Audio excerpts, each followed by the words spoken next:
Good morning, grandkids. We're here with Mr. Ziggler, and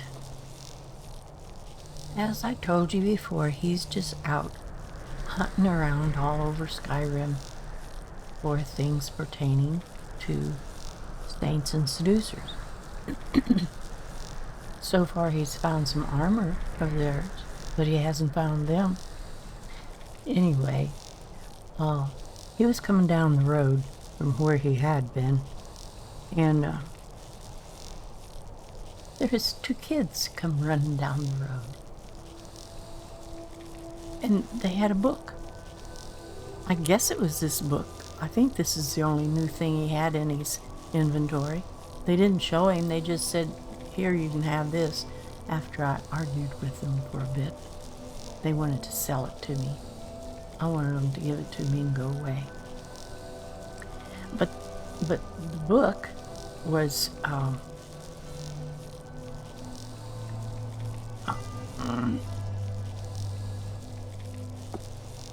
let me look. I forgot to write the name of the book down.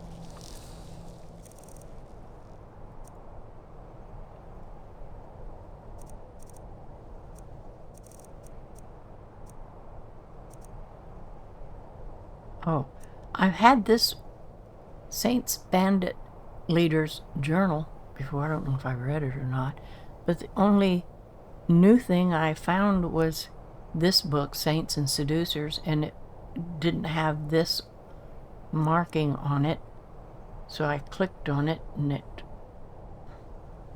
I opened it, and I think I'm going to read it to you guys because I hadn't read it before, so now it's marked that I have read it. I guess that's what they gave to me. I don't know. Anyway, after he ran into those kids and he searched his inventory and saw that book, he's been looking for runoff caverns, which I think is supposed to be a Saints and Seducers place or something. I'll show you on the map. See this right here? Runoff caverns. That's where I'm trying to go to. This is where I just come out of. I did not record that because in other games in Skyrim, I've been in Gloomreach several times. It doesn't show that it's cleared, but I couldn't find anything else in it, so I don't know. I don't seem like I'm playing this game as well as I used to here, too bad. I'm getting old and tired. Alright, let's keep on trying to get to Runoff Caverns. Oops, that's wrong one. And I want to read you this book. We'll stand here and read the book since this is where I'm at. Saints and Seducers by Andochi Marie. I don't know how to read in this game either. Author's note. This volume attempts to catalog and analyze known, suspected, and rumored facts about the two races that serve to maintain order within the Shivering Isles. It is by no means intended to serve as the authoritative work on the matter. Rather, it is a personal effort on the part of the author to better understand these unique creatures. First chapter, in the service of the Lord. It is beyond the scope of this work to determine the origins of the Golden Saints and the Dark Seducers. They are Daedra, and as such, their base existence is a mystery to those mortal-born. The commonly held belief that all Daedra are incapable of creation suggests that even Lord Sheogorath himself is not responsible for the genesis of these races. Yet, it is worth noting that the Prince of Madness has motives and powers that none may guess. To attempt to do so would only confuse the subject further. It is enough, then, to see that they exist and know that it is so. Beyond this knowledge, however, it is curious that the saints and seducers serve Lord Sheogorath unerringly. This allegiance is ultimate and eternal from all indications, but its source is unknown. Could it be that they themselves were tricked into service by the mad god? He is like that, isn't he? Or do they simply ally themselves with the greatest power in the realm? Previous literary works suggest that Daedra choose to serve their masters so they might find protection and safe harbor. Clearly, the saints and seducers have this in the Shivering Isles. Indeed, they have fortresses which few not of their race are allowed to enter. They have power in the realm, acting as guardians of those who serve Lord Sheogorath. Constantly they vie for the favor of our Lord, fighting any who oppose him, and at times even each other. It is reasonable to assume, then, that they have made a willing choice to take up their role in the Isles. Their character in society. The immediate image called to mind when hearing the name Golden Saint suggests an angelic figure, elegant and benevolent. It is ironic, then, that while the Golden Saints embody this image in form, their behavior is in stark contrast to it. The saints are a proud, arrogant race, quick to anger and cruel in their punishment. There's no question that they view all in the islands as inferior, and make no effort to hide this in their interactions. The dark seducers also exhibit little beyond their appearance to match their names. While they too assert their superiority over all others in the realm, they appear to have a more patient, introspective nature about them. Now see, in hearing about the saints and seducers, I've kept thinking that the saints were better and that the seducers were really dark and evil.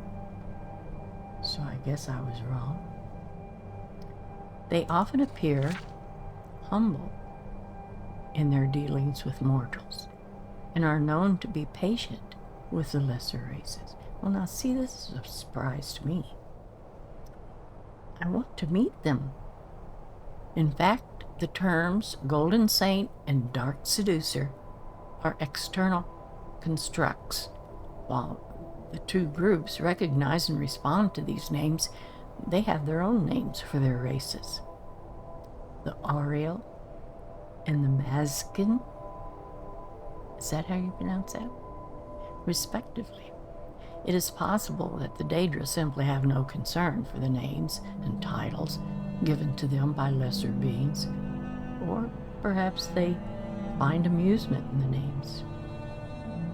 Further research into this subject is necessary, but daunting, as the saints and seducers do not freely offer personal information about themselves. Other information can be gathered from observation.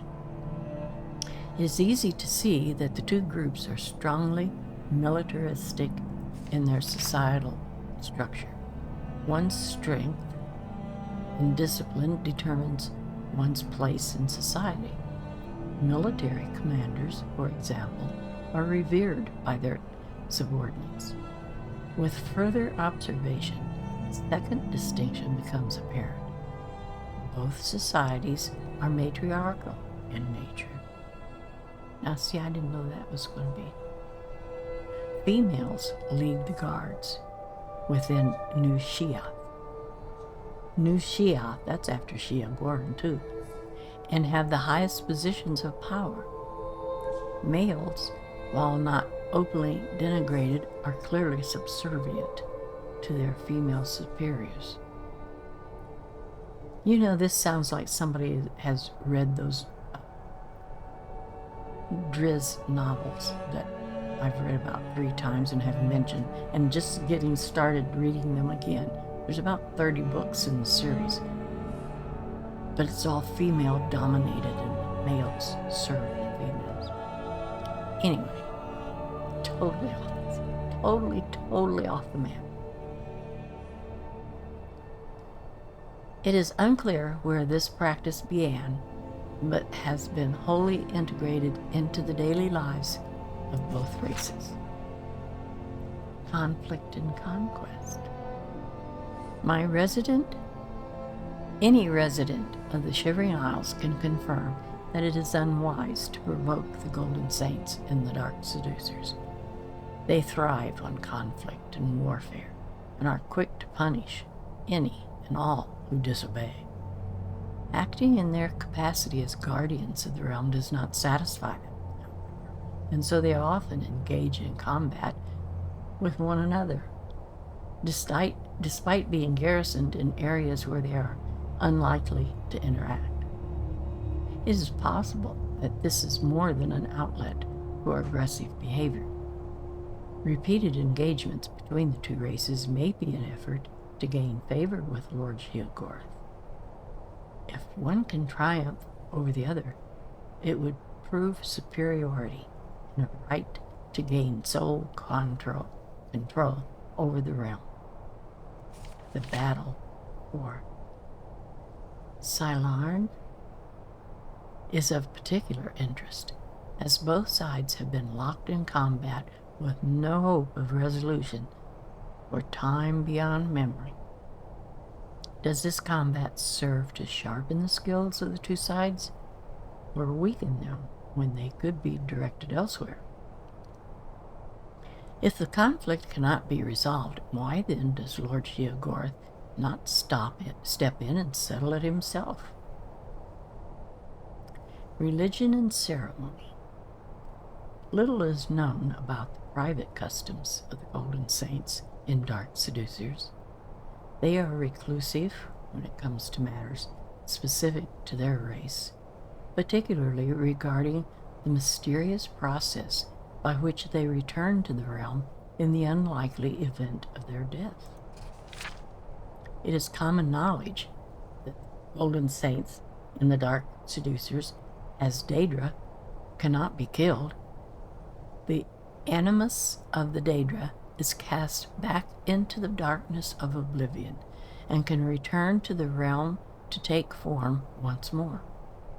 But reports of the time that it takes for Daedra to return to the realm from the waters of oblivion are anecdotal. They don't have any proof of anything, and inconclusive. The process by which this return occurs remains shrouded in mystery.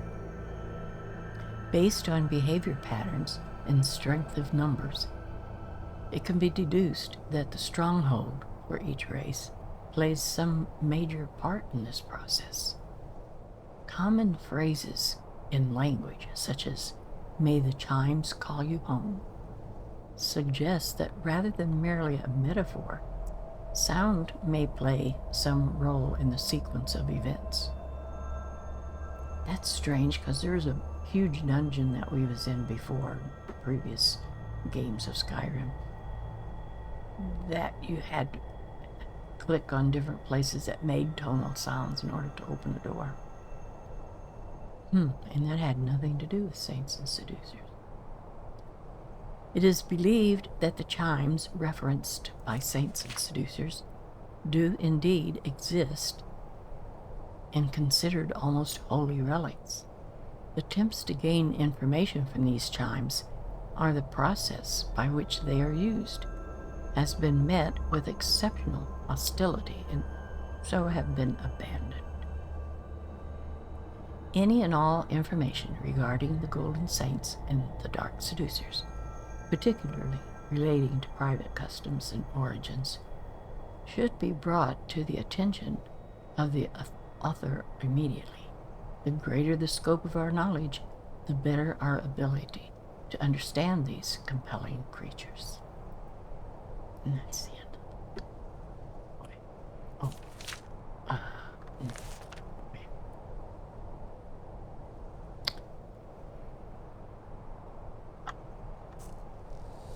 right.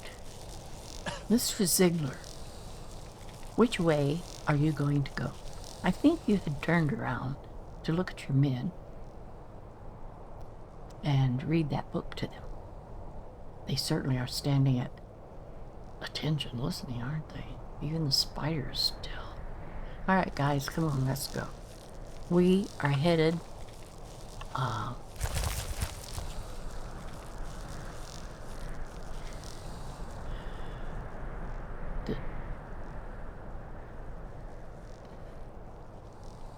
that's not where I'm headed, because that's the camp I just came from. Alright, which way are we going? I don't want to go up that way, I want to go down this way.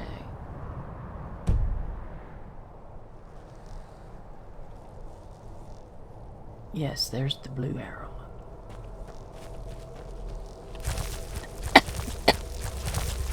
Excuse me, kids.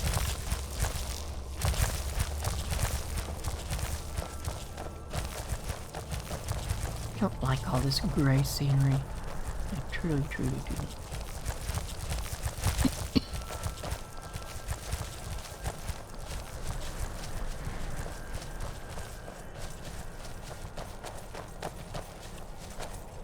Oh. Is that where I want to go?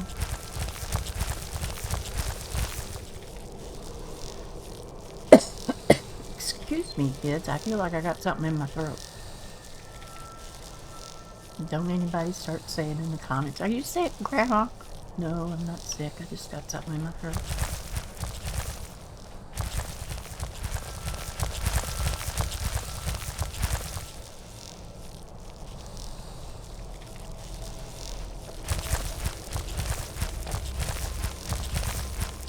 You know what? All this time I've been wondering why I can't hear anything in the video. It's because I forgot to put my earphones in my ears. It's a good thing there hadn't anything been attacking me. Let's get assembled here and act like we know what I that I know what I'm doing, even though I don't. It's so hard for me to get these things in my ears.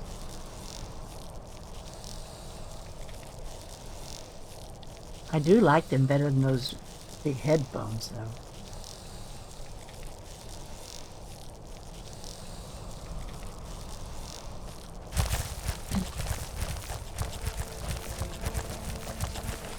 No, I don't want any. You know what? This isn't a cave.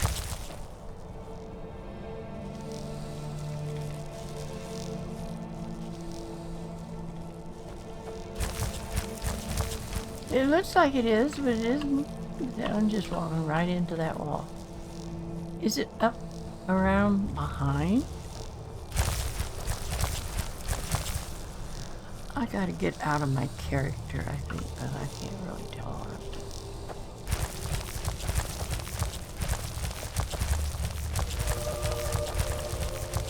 Oh, there's that wonderful music. Can you guys hear it? I hope. It's my favorite part of the game.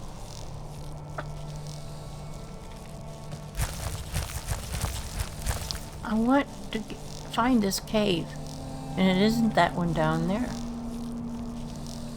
Although that arrow looks like it is. It keeps leading me back to there.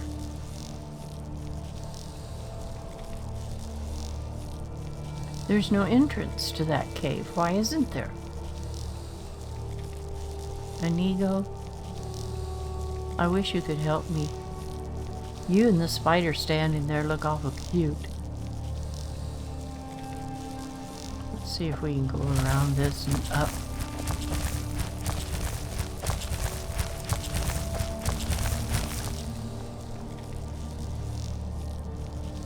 There's trees up there.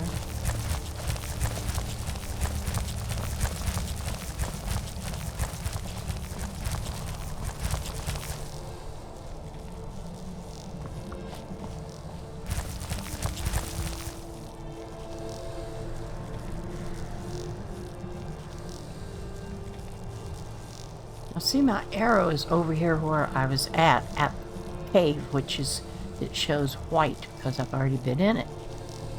Or at it. Can't go in it. There isn't any hole.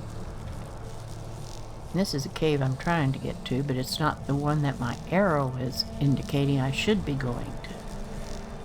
I am so confused.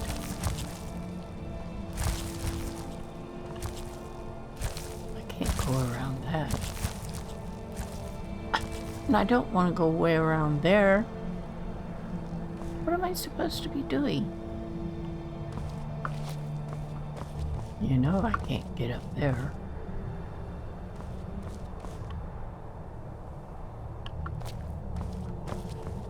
Oh, crap. I hate these mountains like this that I don't know how to get around in. There's a bird's egg, but I don't want it.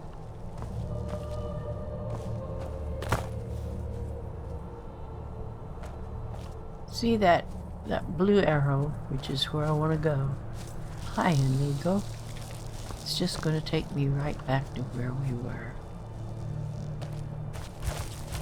All them other arrows on there are driving me crazy.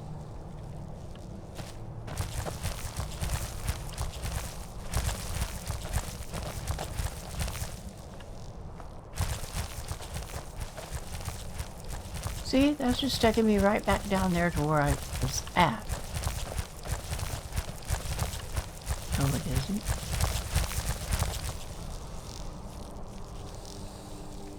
Well, that's insane. Now it's taking me back out that way. I don't know what that's telling me. That's not a cave. See, it moves around. Wherever I go, it moves around away from me. Like now, it's going to be right back there again.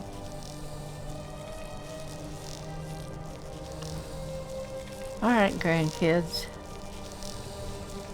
You know what? I give up. Manny, Kalitra, Nim, what do you have to say?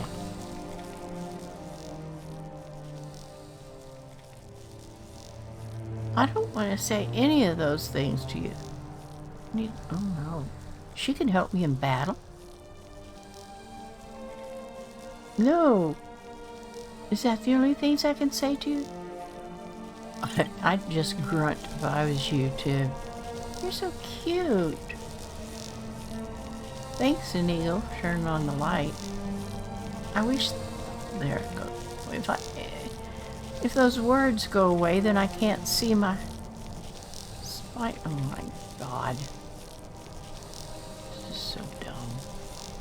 Alright, I'm going to leave it right here, guys. I will see you all in the next video. I don't know what the heck I'm doing. But I love being here anyway. So, bye-bye.